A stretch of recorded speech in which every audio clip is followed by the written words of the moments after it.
Hari inkuru imaze imyaka myinshi ivugwa n'abanyarwanda.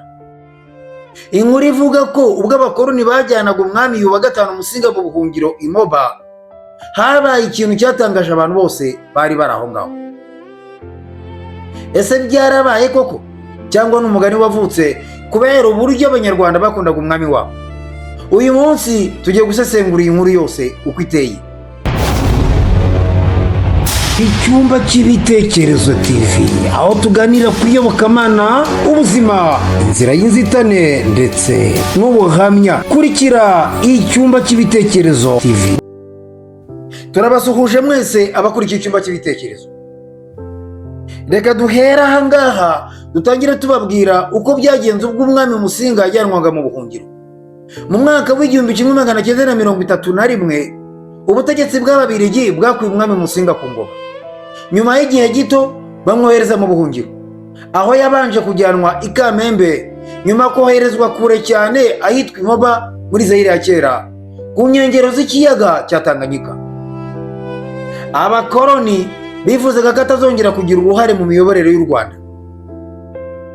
Hari inkuru yakomeje guhererekanywa n'abantu bakuru b'abasaza, bavuga ko igihe Musinga yari agejejwe ku nkengero z'ikiyaga kugira ngo yambutswe mu bwato, yari afite inkoni yahoraga yitwaza igihe cyose. Ngo mbere yo kwinjira mu bwato yashinze iyo nkoni ku butaka bw'u Rwanda. Ubwato bwagerageje kugenda, ariko ngo bwanze kuva aho bwari buri kubera ko inkoni ya Musinga bwari ishinze ku butaka bw'u Rwanda ku nkombe. Ubwato bwagerageje kugenda, ariko ngo bwanze kuva ku nkombe. Abari aho bose ngo batangiye kwibaza ikibaye. Nk'uko iyi nkuru ibivuga, umwe mu bari aho yagize ati, nimumwambure inkoni ye. Bamaze kuyimwaka ngo ubwato bwahise bushobora kugenda.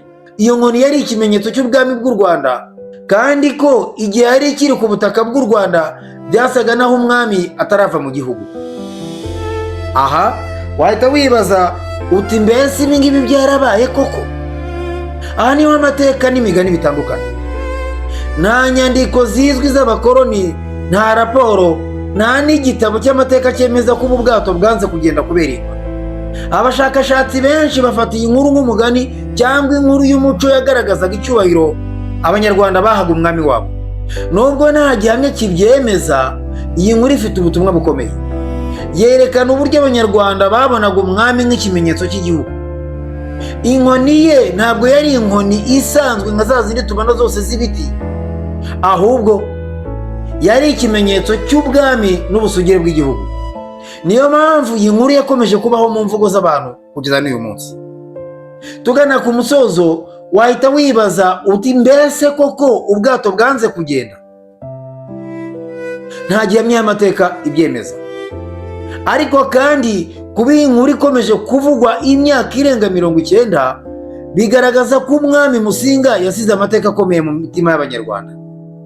Ariko kandi kuba iyi nkuru ikomeje kuvugwa imyaka irenga 90 yose, bigaragaza ko umwami Musinga yasize amateka akomeye mu mitima y'abanyarwanda. Hari ababona ko ari umugani gusa, hari n'abemera ko byabaye. Mwebwe se mubitekerezaho iki? Ese iyi nkuru muyifata nk'umugani cyangwa mwemera ko yabayeho koko? Turagusabye ngo ugende mu gice cyandikirwamo ibitekerezo, maze nawe udusangize ibitekerezo byawe. Wewe wumvishe iyi nkuru ari ubwa mbere, sangiza iyi nkuru abandi kugira ngo ishobore kugera kure, kandi dukomeze gushishikarira kwiga amateka y'igihugu cyacu kugira ngo dushobore kuyamenya by'ukuri. Ndabashimiye. Nge Emmanuel Nshimiyimana, umugaragu w'Imana n'abantu. Mukomeze kugubwa neza.